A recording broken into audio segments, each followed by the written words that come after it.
Hello everyone, welcome back to my YouTube channel. और आज मैं आ गई हूँ आप सभी का फेवरेट शो ओ हम नवा तुम देना साथ मेरा का आज का एपिसोड का रिव्यू लेकर। आज के एपिसोड की शुरुआत में हम देखते हैं कि अपराजिता बहुत रो रही है वहाँ पे सबकी डांट सुन के, और उसकी माँ भी आके उसको डांट रही थी। तो उससे उसकी वजह से रो रही थी। एंड देन अब रक्षित की मीटिंग चल रही थी अंदर, ईरा और भी लोग थे वहाँ पे। तो रक्षित उसी के पीछे, मतलब उसी पर ध्यान दे रहा था, अपराजिता पर ही। तो फिर भी जब वो रो भी रही थी तब भी वहाँ के स्टाफ्स उसको बहुत भला बुरा कह रहे थे कि अपराजिता तो बहुत चालू इंसान निकली। मतलब कि मैंने तो सुना था कि डाइवोर्स के बाद लड़कियाँ बोल्ड हो जाती है, लेकिन आज देख भी लिया। और इसने मारा भी हाथ तो कहाँ, बॉस पर। मतलब इतने बड़ी जगह पर हाथ मारी है इसने।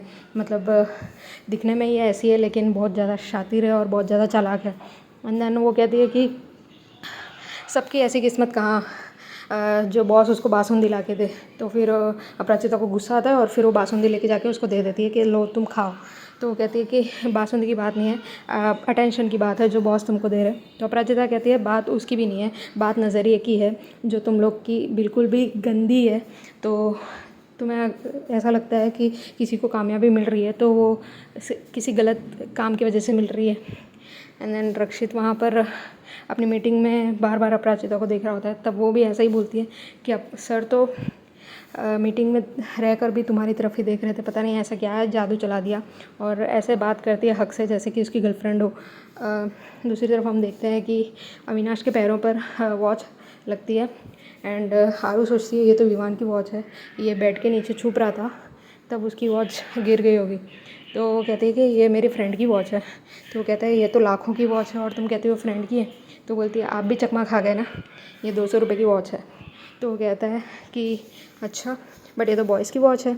तो वो कहती है कि अभी तो फैशन हो गया है तो मुझे उसे वापस लौटाना है करके वो उससे ले लेती है, कैसे भी बहला फुसला के।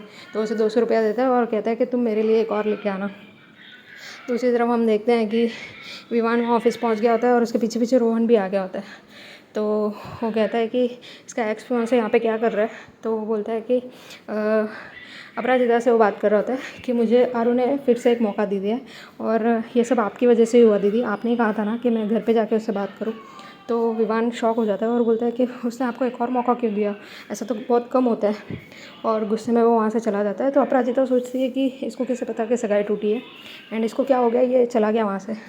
एंड देन आरू से बात करने के लिए वो बार बार कॉल करता है, बट आरू कॉल उठाती नहीं है। तो उसकी माँ पूछती है कि रोहन का कॉल है ना, तो उठा के बात कर लो और मैं भी उसकी माँ से बात कर लूँगी। तो आरू कहती है कि नहीं, मैं बाद में बात कर लूँगी। तो बोलती है कि अगर तुम्हें बात करनी है तो दो, मैं अपने दामाद से बात कर लेती हूँ। तब तक आरू कहती है कि नहीं, बाद में बात कर लूँगी मैं। तब तक अपराजिता की माँ के फ़ोन में भी कॉल आता है। तो वो कहती है ठीक है, छोटे से नहीं तो बड़े से कर लेती हूँ। तो उसकी बेटी कहती है कि बड़े। तो मालती कहती है कि मैंने बड़े कहा। तो वो कहती है कि हाँ। तो फिर वो बोलती है कि बड़े साहब का कॉल है, मैंने उनको ऑर्डर दिया था, उसके रिलेटेड ही कॉल किया होगा। दैन रक्षित वहाँ पर कॉल करके बातें करता है कि अपराजिता आज रो रही थी और मुझे उससे मनाने की बहुत इच्छा हुई, लेकिन तुम्हारी वजह से, तुम्हारी धमकियों की वजह से मैं रुका हुआ हूँ। हम लोग पार्टनर थे लेकिन ये तो गुंडागर्दी हो गई, आप तो मुझे उससे बात ही नहीं करने दे रहे हो, इससे मैं उससे दूर ही जा रहा हूँ, उसके पास तो नहीं आ पा रहा हूँ करके। एंड देन मालती बोलती है थोड़ा सब्र रखो, सब कुछ सही होगा। तब तक ईरा उसकी मौसी को कॉल करके बोलती है मैंने तो जो सोचा वैसा हुआ ही नहीं, रक्षित ने उसे 3 महीने की नोटिस पीरियड दे के वापस यहीं पे ऑफिस में ही रख लिया। तो उसकी मासी कहती है कि अब पता नहीं वो कैसे ही जाएगी।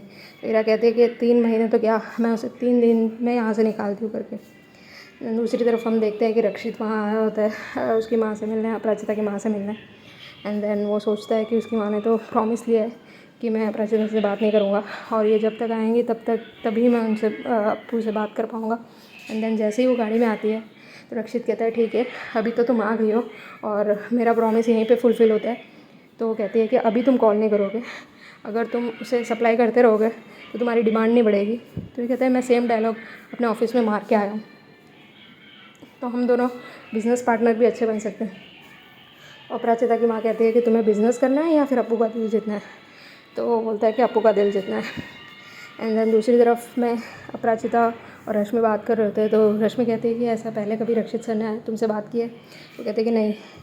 तो वो कहती है कि बॉस तो सारे खड़ूस ही होते हैं, लेकिन तुम्हें इसकी बातों से क्यों फ़र्क पड़ रहा है ज़्यादा। तो वो कहती है कि मैंने तो अपना फ्रेंड माना था उनको। तो वो कहते हैं लेकिन तुमने तो दोस्ती छोड़ दी थी।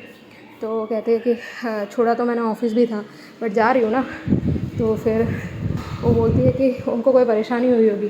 तो वो कहती है कि हाँ, हीरा तो बोल रही थी कि 10 करोड़ का लॉस हुआ है। तो रश्मि कहती है कि तुम्हें सब कुछ पता होने के बाद भी तुम रक्षित पर इल्ज़ाम लगा रही हो।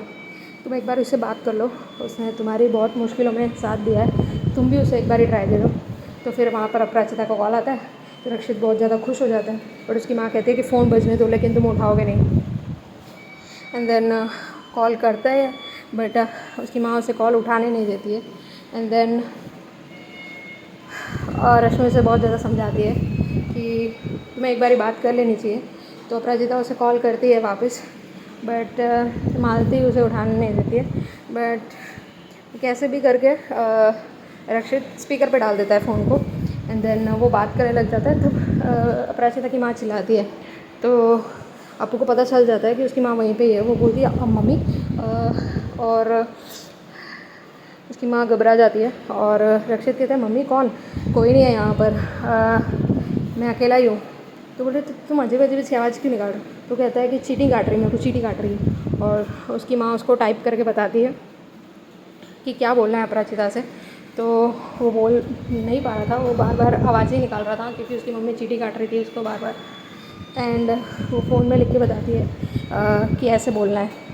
तो वो बोलता है कि देखो मैं बॉस हूँ, तुम्हारे घर का नौकर नहीं हूँ, मुझे बहुत सारे काम होते हैं, तो प्लीज़ मुझे बार बार फ़ोन करके तंग करना बंद कर दो, ऐसा वो बोलता है। तब अपराजिता कॉल कट कर देती है गुस्से में आके। एंड देन जैसे ही वो कॉल कट करती है, रक्षित बोलता है कि मुझे अपराजिता से इस जन्म में इस अर्थ में प्यार करना है, ना कि सैटर्न में जाकर। जो तुम्हारे प्लान है उसकी वजह से अपराजिता मुझसे दूर ही जा रही है, मेरे पास तो बिल्कुल नहीं आ रही है। और मालती कहती है अगर तुम इस खेल में उतर ही चुके हो तो तुम्हें वही सब चीज़ें माननी होगी जो मैं कह रही हूँ, तभी तुम अपराजिता को पा पाओगे। तुम प्यार करते हो ना उससे, तो मैं जो बोल रही हूँ वही करते जाओ। तब तक हम देखते हैं कि विवान आरू से मिलने आया होता है। एंड देन आरू बोलती है कि आज का मौसम देखकर मुझे भी ऐसी इच्छा हो रही थी कि मैं तुम्हें लॉन्ग ड्राइव पर लेके जाऊँ, बट विवान बोलता है बस करो, तुम्हारा नाटक बंद करो। तो कहती क्यों मुझसे ऐसे बात कर रहे हो। तो विवान कहता है कि तुम मेरे साथ टू टाइमिंग कर रही थी ना, एक तरफ मुझे प्यार का बहाने बता रही थी, दूसरी तरफ तुम मुझे दूसरा मौका दे रही हो, तुम मेरे साथ टू टाइमिंग नहीं कर सकती हो।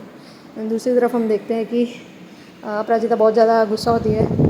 वो रश्मि से कहती है कि आपसे मैं इस सबसे से दूर ही रहना चाहती हूँ, मैं रक्षित सर से दूर ही रहना चाहती हूँ। तो रश्मि कहती है वो बहुत अच्छे इंसान है, उनके तरह तुम्हारी हेल्प किसी ने की नहीं होगी। तो अपराजिता कहती है हाँ, इसी वजह से मैं उनसे दूर रहना चाहती हूँ, क्योंकि मेरे वजह से ऑलरेडी सबकी लाइफ में कुछ ना कुछ प्रॉब्लम आ ही चुकी है। अविनाश से तुम्हारी शादी टूट चुकी है। एंड देन रक्षित सर को भी बहुत कुछ सुनना पड़ रहा है, मेरे साथ साथ उन्हें भी चीज़ें सुननी पड़ रही हैं। तो रश्मि कहती है कि तू पागल है क्या, अविनाश को तो मैं कभी छोड़ ही नहीं पाऊँगी। अभी मम्मी तो सिर्फ गुस्से की वजह से ये सब चीज़ें बोल रही है, लेकिन शादी तो मैं अविनाश से ही करूँगी।